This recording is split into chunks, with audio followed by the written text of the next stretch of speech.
बघा विरामचिन्ह काय असतात, की विरामचिन्ह आपल्यासाठी का महत्त्वाचे आहेत?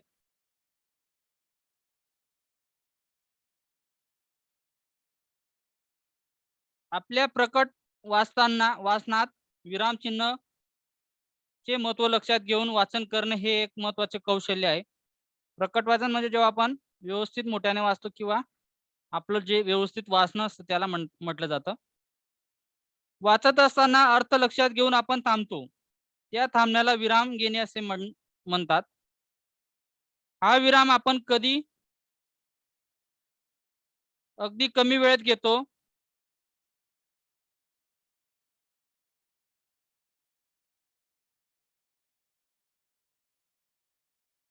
एकच मिनिट थांबा. एक ॲडमिशन आहे. त्यांना ॲडमिट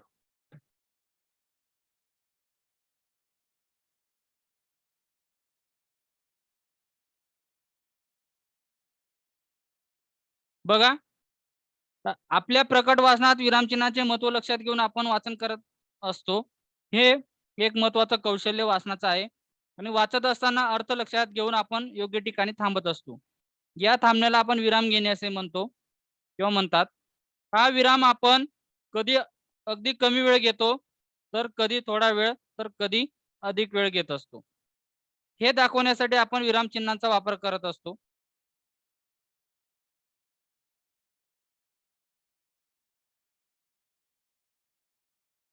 साधारणपणे विरामचिन्हे ही 2 प्रकारचे आहेत. विराम दर्शवणारे आणि अर्थबोध करणारी. आपण थांबतो, अ, पूर्णविराम घेतो किंवा थांबा घेतो. या प्रकारे विराम दर्शवणारी काही आहेत आणि अर्थबोध करणारी काहीतरी आपल्याला अर्थबोध करून देणारी काही विरामचिन्हे ही आपल्याला आहेत. आता विरामचिन्हे म्हणजे नेमकं काय? विरामचिन्हे म्हणजे केवळ तांत्रिक बाबी नाही. विरामचिन्हे म्हणजे केवळ तांत्रिक बाबी नाही. मजकुरातील आशय, अर्थ, भावना, बोलण्याचा अविभाज्य अविभाज्य भाग हे लक्षात घेऊन लिहिताना व वाचताना त्याचा उपयोग करावा लागतो. बघा, की विरामचिन्ह म्हणजे काय? की केवळ तांत्रिक बाबी नाहीत. मजकुरातील आशय, अर्थ, भावना, बोलण्याचा अविभाव हे लक्षात घेऊन लिहिताना व वाचताना आपल्याला या विरामचिन्हाचा उपयोग करावा लागत असतो.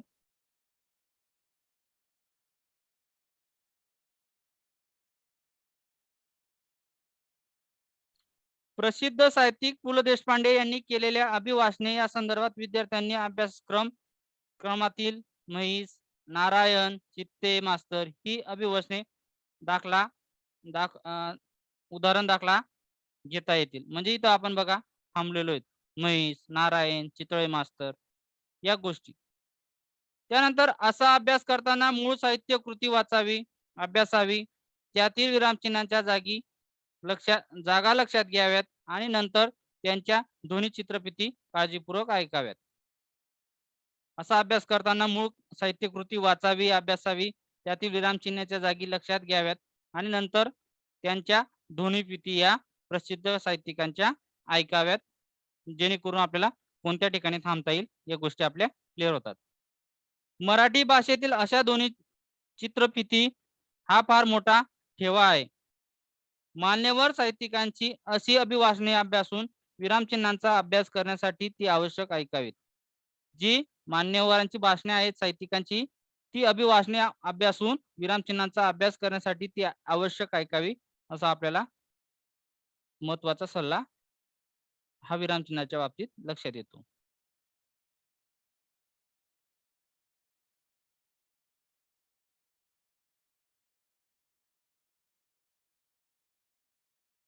त्यामुळे काय होतं, की विराम दर्शवणारे व अर्थबोध करणारी विरामचिन्हे आपणही आपल्या लेखनात परिणामकारक रीतीने वापरू शकतो. हे ऐकल्याने, वाचल्याने आपला फायदा काय होतो, की आपण जेव्हा व्यवस्थित लिखाण करतो, तेव्हा योग्य ते ठिकाणी आपल्याला अर्थबोध करून आपण या विरामचिन्हांचा वापर हा करत असतो. लेखनात वारंवार येणारी प्रमुख विरामचिन्हे कोणती व ती केव्हा वापरतात, ती तक्त्याच्या स्वरूपात पुढे दिली आहेत आणि त्याचा आपण आता व्यवस्थित अभ्यास करणार आहोत. ही परीक्षेच्या दृष्टीने ती का महत्वाची आहेत, या संदर्भात आपण सविस्तर आता प्रत्येक विरामचिन्हाचा व्यवस्थित आढावा घेणार आहोत.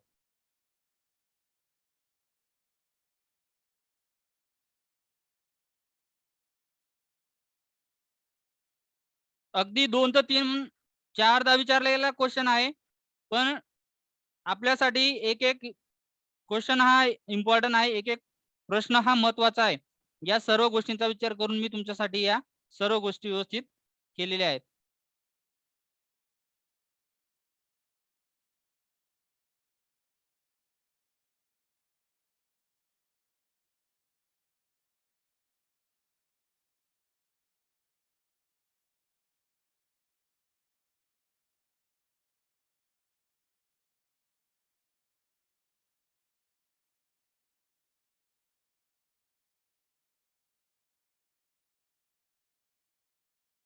इंद्रायणी मॅडम, तुमचा आवाज ऑन करून ऑफ करा, म्हणजे तुम्हाला आवाज येईल. तुमचं पहिलं लेक्चर आहे. थोड्या अडचणी तुम्हाला येतील. नेटवर्क चांगलं असेल तर तुम्हाला अडचणी येणार नाही. येतोय आता आवाज येतोय? हो सर. Okay, okay. माईक बंद करून घ्यायचा आहे.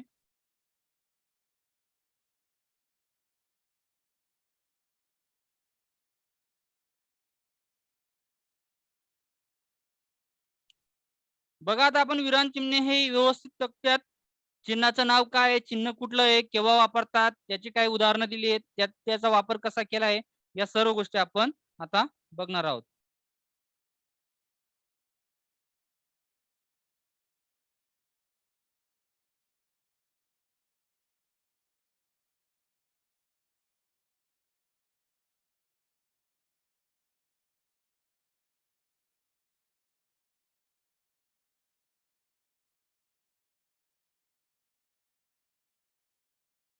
हे सर्वजण वेळेवर येत नाही आणि उगाच लेट येतात आणि मग विचारतात सर जॉईन होत नाही, मेसेज करता, कॉल करता. मला अजिबात आवडत नाही या गोष्टी.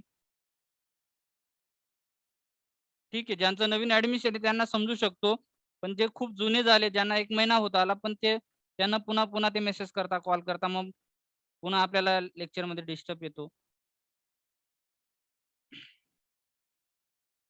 बघा आता विराम चिन्हे बघा. पहिलं बघणार आहोत आपण पूर्णविराम. पूर्णविराम म्हणजे काय ते लक्षात घ्या. विधान किंवा वाक्य पूर्ण झाले ते दाखवण्यासाठी आपण या चिन्हाचा वापर करतो. असा छोटासा एक वाक्याच्या शेवटी जो काही टिंब असतो त्याला आपण अनुस्वार पूर्णविराम म्हणतो. बरोबर? तो घरी गेला. गेल्या या क्रियापदानंतर आपण तो पूर्णविराम दिलेला आहे. विधान किंवा वाक्य पूर्ण झाले हे दाखवण्यासाठी आपण पूर्णविरामचा वापर करतो. लक्षात घ्या. परीक्षेला आपल्याला काही विचारलं जाईल, व्याख्या सुद्धा विचारली जाईल. एखादं फक्त चिन्हाचं नाव दिलं जाईल, त्याच्याबद्दल आपल्याला व्याख्या विचारली जाईल. त्यानंतर अर्धविराम बघा. अर्धविराम कसा असतो? या प्रकारे वरती पूर्णविराम असतो आणि ते खाली अर्धा चंद्रासारखी त्याची आपण अशा प्रकारे काढू शकतो. 2 छोटी वाक्य उभयनामी अवयवाने जोडलेली असतात तेव्हा अर्धविराम वापरतात. उदाहरणार्थ, ढग खूप गरजत होते पण पाऊस नाही. उभयनामी अव्यय. उभयनामी अव्यय जोडण्यासाठी 2 छोटी वाक्य उभयनामी वाक्य असतात ती जोडण्यासाठी आपण या अर्धविरामचा वापर करत असतो. ढग खूप गरजत होते इथं वापरलंय पण पाऊस नाही. पुढचं चिन्ह आहे स्वल्पविराम. अशा प्रकारे असतं. एका जातीचे अनेक शब्द लागोपाठ आल्यास आपण स्वल्पविराम हे वापरावं लागतं. उदाहरणार्थ, हुशार, अभ्यासू, खेळकर व आनंदी मुले सर्वांना आवडतात. हुशार, अभ्यासू ही एकाच जातीची आहेत. ती सलग किंवा लागोपाठ आली तर त्यांना आपण स्वल्पविराम हे वापरतो. संबोधन दर्शविताना सुद्धा आपण स्वल्पविराम वापरतो. उदाहरणार्थ, मधु इकडे ये, इथं वापरले बघा. हे की असे यासारख्या शब्दांनी 2 वाक्य जोडलेले असतात. त्याला वाटले की आपण येथे जायला हवे. हे की असे यासारखे त्याला वाटले इथं दिले बघा. आपण या स्वल्पविरामाचा वापर हा करत असतो. अशा प्रकारे पूर्णविराम, अर्धविराम आणि स्वल्पविरामचा वापर हा आपल्याला वाक्यामध्ये केलेला असतो.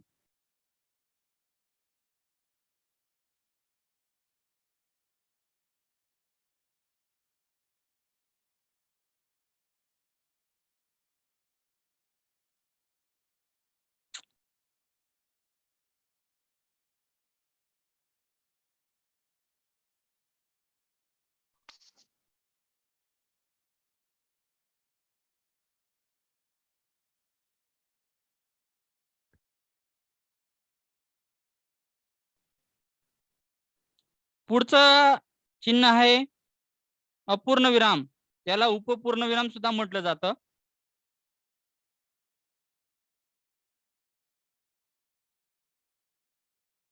वाक्यातील शेवटी तपशील द्यायचा असल्यास अपूर्ण विराम किंवा उपपूर्ण विराम वापरला जाता.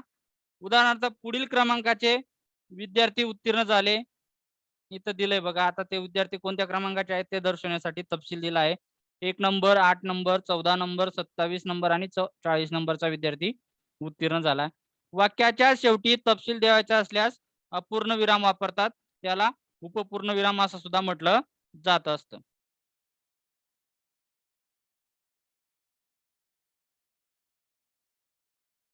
लक्षात घ्या, सर्व विरामचिन्हे लक्षात घ्या व्यवस्थित. प्रश्नचिन्ह, प्रश्नार्थक वाक्याच्या शेवटी प्रश्नचिन्ह हे वापरलेलं असतं. तू केव्हा आलास? आमचे विद्वान मित्र म्हणाले. जे म्हणाले असेल ते प्रश्नचिन्ह वापरलंय. एखाद्या माहितीच्या अधिकृततेबद्दल जेव्हा आपल्याला शंका असेल किंवा लेखनाचा मतभेद असेल तर कंसात प्रश्नचिन्ह हे टाकलेलं असतं. बघा इथे टाकलेलं आहे. एखाद्या माहितीच्या अधिकृततेबद्दल जेव्हा आपल्याला शंका असेल मनात किंवा जो लेखकाचा मतभेद असेल तर कंसात प्रश्नचिन्ह हे टाकलेलं असतं. आमचे विद्वान मित्र म्हणाले. आता तो खरा आहे की विद्वान की खोटा आहे, हा ते आपल्याला शंका उपस्थित होत असे. अशा प्रकारे काही शब्द. प्रश्नचिन्हाच्या शेवटी, वाक्याच्या शेवटी हे प्रश्नचिन्ह प्रश्न विचारण्यासाठी आलेले असते किंवा जेव्हा आपल्याला एखाद्या बाबतीत शंका असते, लेखकाचा मतभेद असेल तर आपण कंसात प्रश्नचिन्हाचा वापर हा करत असतो, ते टाकलेलं असतं.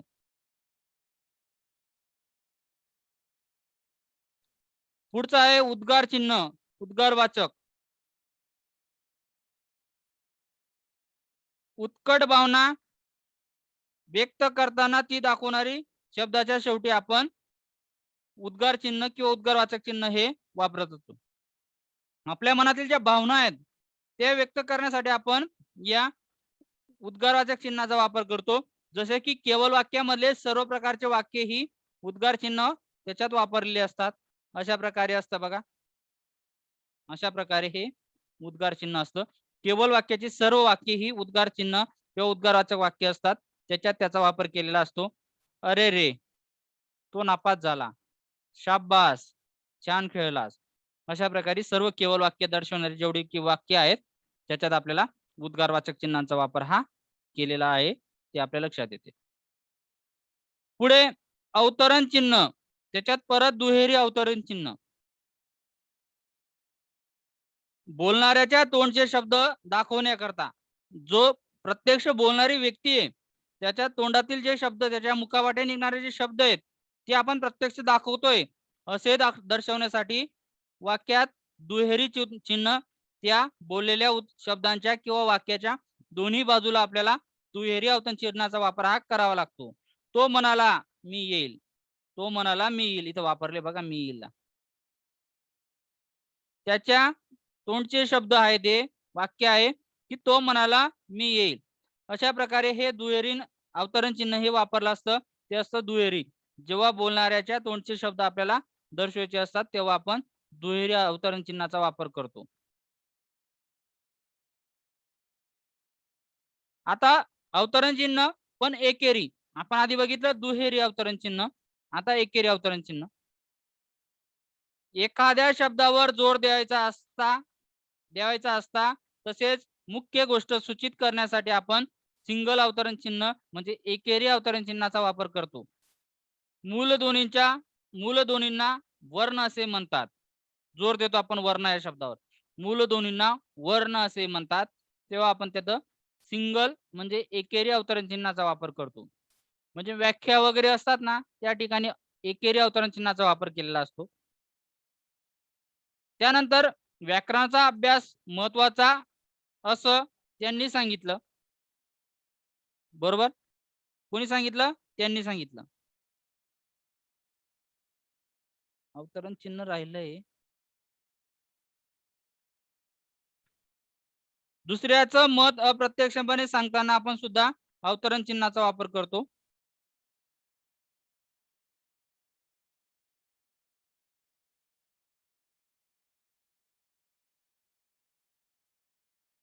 मुख्य गोष्ट सूचित करण्यासाठी किंवा दुसऱ्याचे मत अप्रत्यक्षपणे सांगताना आपण अवतरण चिन्हाचा वापर करत असतो. व्याकरणाचा अभ्यास महत्वाचा असं त्यांनी सांगितलं. अशा प्रकारे आपण एकेरी अवतरण चिन्हाचा वापर हा वाक्यात किंवा शब्दाच्या ठिकाणी हा करत असतो.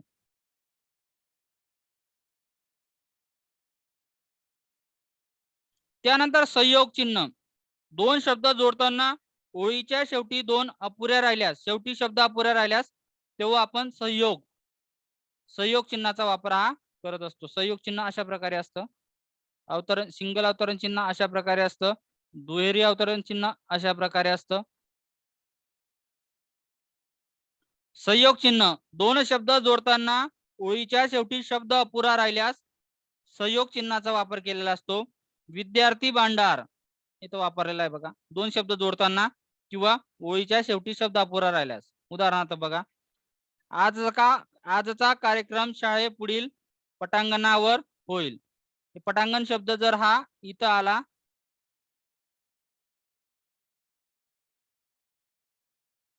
तर वर हा शब्द अपूर्ण राहिला तर आपण त्याला संयोग चिन्ह जोडू, संयोग चिन्हाचा वापर करू. हे लक्षात घ्या. संयोग चिन्ह असं असतं.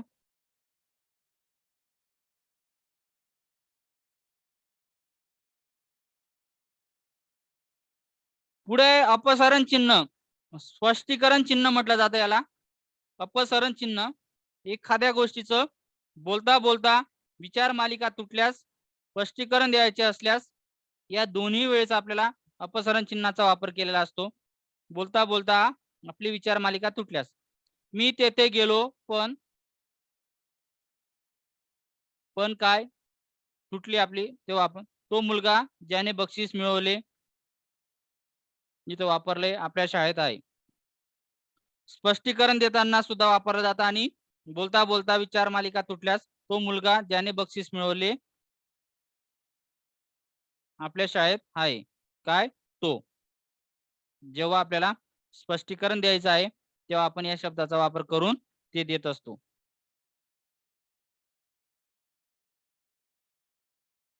अशा प्रकारे अपसरण चिन्हाला दुसरा शब्द आहे स्पष्टीकरण चिन्ह.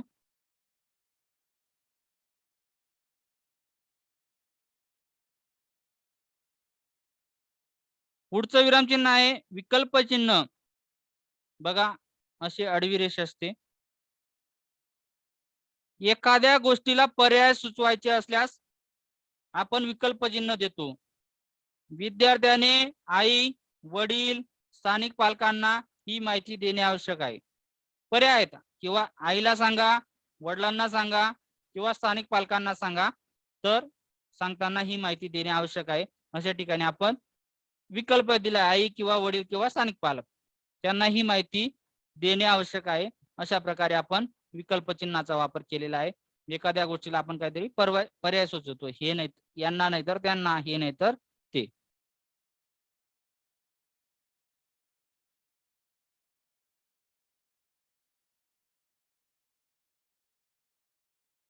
पुढे आहे गोलकंस. गोलकंस दिला आहे. एखादी गोष्ट मुख्य मुद्द्यात घालवायची नसेल पण सांगणे आवश्यक असेल, मुख्य मुद्द्यात नसेल पण ती सांगणे आवश्यक असेल तेव्हा आपण या गोल कंसाचा वापर करतो. तेव्हा गोल कंसात ती माहिती टाकली जाते. काही लोकांनी संस्थेच्या पैशांचा योग्य उपयोग होत नसल्याची हे महाभाग संस्थेला देखभाल.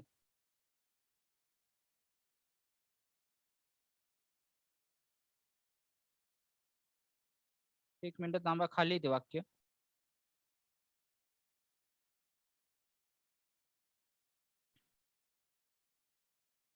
इकडे बघा आता, काही लोकांनी संस्थेच्या पैशाचा योग्य उपयोग होत नसल्याची, खर्च देत नसला तक्रार केली.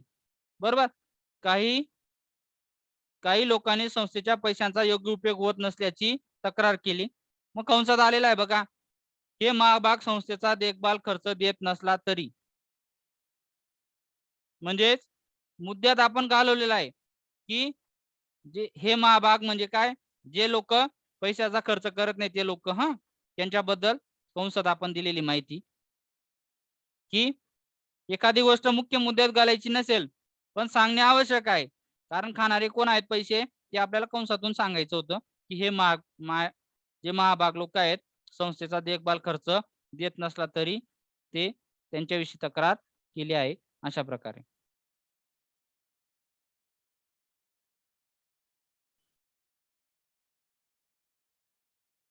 पुढचं 12वं विरामचिन्ह आहे लोप चिन्ह. लोप अशा प्रकारे बघा, डॉट डॉट डॉट टिंब टिंब टिंब टिंब. एखादा मुद्दा अपूर्ण असताना, मध्ये तोडायचा असताना लोप चिन्हाचा वापर करतात. आयुष्य बघा, एक सुंदर कलाकृती टिंब टिंब आज विचार करताना जाणवतो. एखादा मुद्दा अपूर्ण असताना मध्ये तोडायचा असल्यास आपण लोप चिन्ह वापरत असतो. आयुष्य काय आहे, टिंब टिंब टिंब आहे. एक सुंदर कलाकृती नाही आहे, आज विचार करताना आपल्याला जाणवते. अशा प्रकारे आपण इथं हे लोपचिन्ह वापरले आहेत, हे लक्षात घ्या. पुढचं 13वं विरामचिन्ह आहे एकेरी दंड.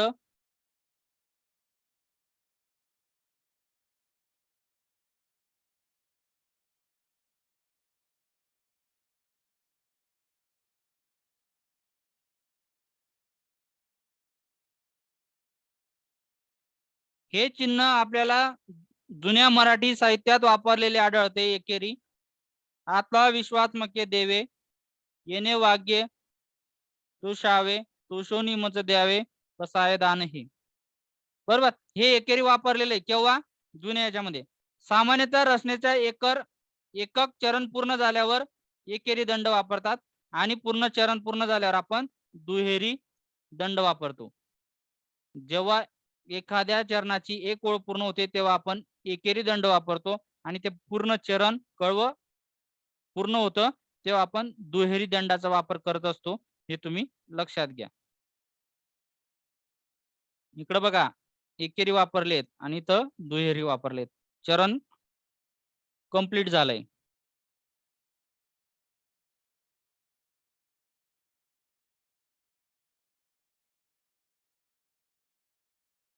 चार चरण पूर्ण झाल्यावर दुहेरी दंड वापरतात, म्हणजे त्या 4 ओळी म्हणजे ते पूर्णपणे एक कडवं राहतं, तेव्हा आपण दुहेरी दंडाचा वापर करतो, हे लक्षात घ्या.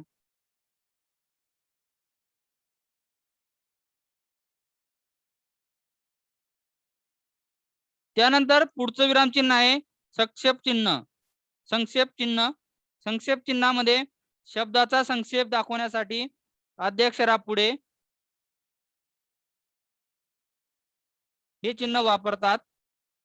उदाहरणार्थ बघा, आपण शॉर्टकट मध्ये लिहितो ना काही गोष्टी, क्रमांक शब्द हा क्र काढून टिंब देतो किंवा मुक्काम पोस्ट हे शब्द असतील, काहीतरी आपण संक्षेप चिन्हाचा वापर करून या गोष्टी पूर्ण करतो. ताक, ताजा कलम, मोरा वाळंबे, मोरेश्वर रामचंद्र वाळंबे. अशा प्रकारे आपण संक्षेप चिन्हाचा वापर करून शब्दाचा संक्षेप दाखवण्यासाठी या त्याच्या पुढील आद्याक्षर वापरतो आणि काही पूर्णविराम दर्शवणारे जे शब्द आहेत ते आपण तिथे वापरत असतो. अशा प्रकारे आपण 14 विरामचिन्हांचा अभ्यास केला. परीक्षेच्या दृष्टीने ही 14 विरामचिन्ह आपल्यासाठी खूप महत्वाचे आहेत.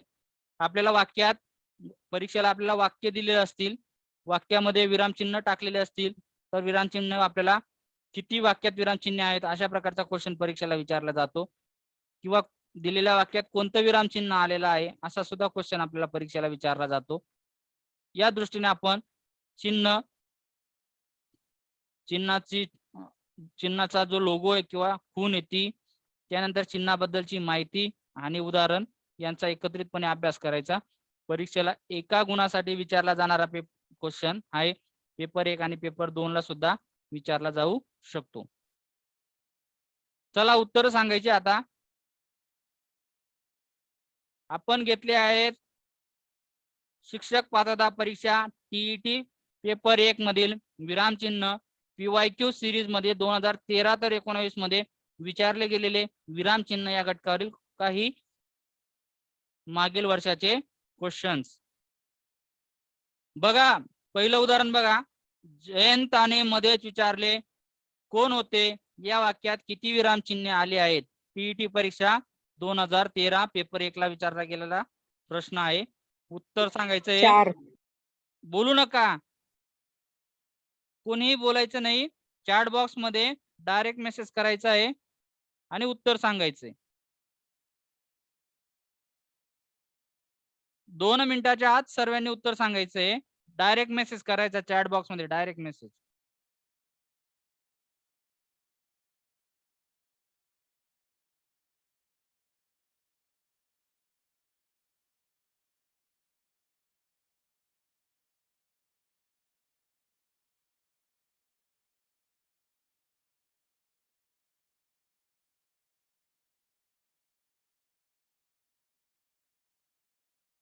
जे नवीन ऍडमिशन आहेत त्यांना सांगतोय, आपलं 3 सेक्शन मध्ये लेक्चर होतं. 40 मिनिटाचे 3 सेक्शन होता. आता जेव्हा आपली मीटिंग डिस्कनेक्ट होईल, परत त्या लिंकवर लाईव्ह लेक्चरवर जाऊन परत लेक्चर तुम्ही जॉईन करायचंय. मोस्टली मी सांगतोय इंद्रायणी मॅडम ज्यांचं नवीन ऍडमिशन आहे आताच, आणि अनिशा मॅडम, प्लीज तुम्ही थोडं लवकर येत जा. तुम्ही अनिशा मॅडम, तुम्ही तुमचा नेटवर्कचा प्रॉब्लेम थोडा सॉल्व्ह करा. हा सर. तुम्हाला अडचण येते कारण मी कोणाचेही कॉल रिसीव्ह करत नाही, पण तुम्ही नवीन ऍडमिशन म्हणून तुमच्यासाठी मी कोऑपरेट करतोय. कारण लेक्चर सुरू झालं तर डिस्टर्ब येतो सर्वांना, तर तुम्ही पण सहकार्य करा तेवढं थोडं. आज आवाज येत नव्हता म्हणून मी कॉल डिस्कनेक्ट केला आणि परत नंतर थोडं पाऊस आहे, वातावरण आणि नेटवर्क मिळत नव्हतं म्हणून जॉईन व्हायला थोडा उशीर झाला. त्याबद्दल मी समजतो आहे सर्वांसाठी. थोडाफार 2-5 मिनिटं इकडं कमी झाले तर आपण 2-5 मिनिटं तिकडे जास्त घेऊच. एक कोणाचं तरी उत्तर बाकी एक जणाचं.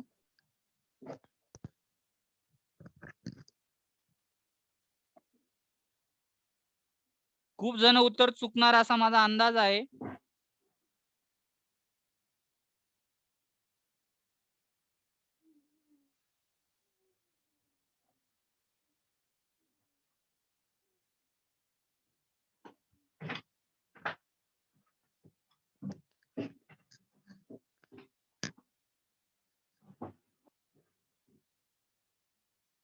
अरे एव्हरीवन ला उत्तर टाकू नका. जयश्री मॅडम, माया मॅडम, काय करतायत तुम्ही? आणि जेवढं अपेक्षित आहे तेवढं तुम्ही द्या मला, बाकी काही नका सांगू आता.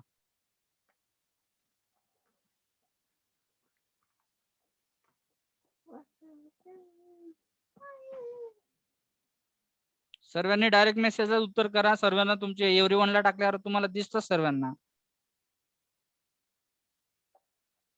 योग्य उत्तर आहे 3. आता चुकले 4 वाले कुठं सांगतो, त्यांनी हा पण प्रश्नचिन्ह पकडला. बरोबर. या वाक्यात किती विरामचिन्हे आले आहेत? वाक्य हे नाहीये, वाक्य फक्त एवढंच आहे. मग आपल्याला एवढंच बघायचं होतं. ये तो गुगली हो गया, उत्तर चुकलं आपलं. याचा काही विषय नसतो इथं. हा, सर्वांनी लक्षात घ्यायच्या पुढे. वाक्य जेवढं तेवढंच. वाक्यात बघा काय आलेलं आहे. हा एक स्वल्पविराम आलेला आहे, सिंगल अवतरण चिन्ह, एकेरी अवतरण चिन्ह आलेलं आहे आणि वाक्यात प्रश्नचिन्ह आलेलं आहे. क्लिअर? अशा प्रकारे योग्य उत्तर आहे 3.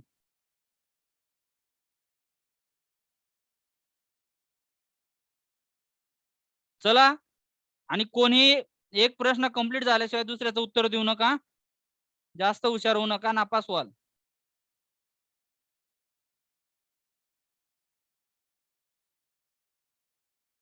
आधीचा क्वेश्चन काय आहे तो व्यवस्थित समजून घ्या. चला दुसऱ्या प्रश्नाकडे या. हो, जेवल्यानंतर मी सर्व गोष्टी वाचून टाकणार आहे. या वाक्यात किती विरामचिन्ह आले आहेत?